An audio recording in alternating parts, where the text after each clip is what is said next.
Wanita dimaki-maki, baru masuk ke rumah langsung ditanya, kamu kerja di mana? Jadi asisten Habib Al-Habsyi. Oh, kamu jangan GR ya, kamu datang ke sini bukan karena saya minta, tapi karena anak saya, dan itu pun belum tentu kamu jadi menantu saya. Dihina anak yatim ini. Iya pak, nggak apa-apa, yang penting saya bisa silaturahim.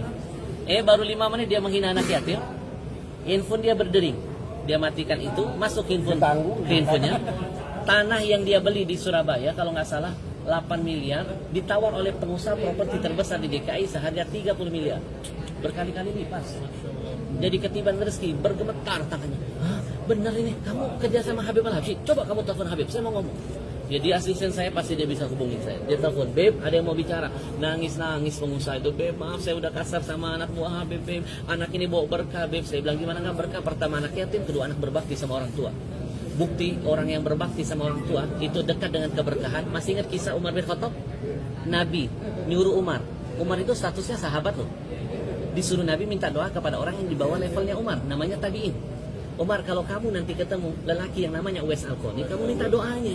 Karena doanya tidak pernah ditolak oleh Allah. Nah yang nyuruh Nabi, kenapa Nabi nggak nyuruh Umar minta doa kepada aku? Kenapa disuruh Umar nyari anak yang berbakti sama orang tua? Umar itu sahabat.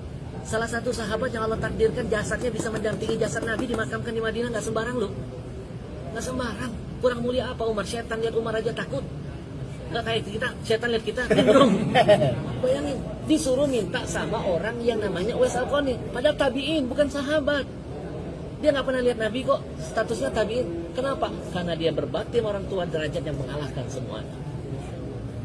Bayangin, saya bilang yang kamu hina itu anak yang berbakti sama orang tua. Kamu tahu setiap bulan dia bagi gajinya untuk orang tua. Menangis tuh orang itu minta maaf sama saya. Ustaz, kalau begitu segera kita nikahkan.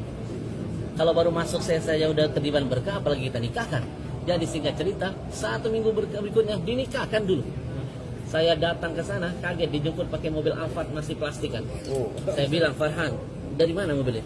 Dari hadiah mertua. Hebat kamu, saya aja belum punya. Sampai ke sana saya dikasih lihat sama mertuanya rumah harga 8 miliar. Ini rumah buat Farhan. Hebat kamu ya. Saya aja rumah saya belum kelar. Dan terakhir dari mulut mertuanya Farhan dikasih bisnis jadi direktur properti perumahan.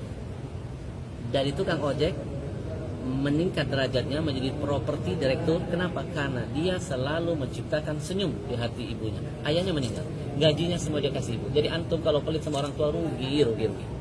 Nggak perlu antum cari keramat yang lain.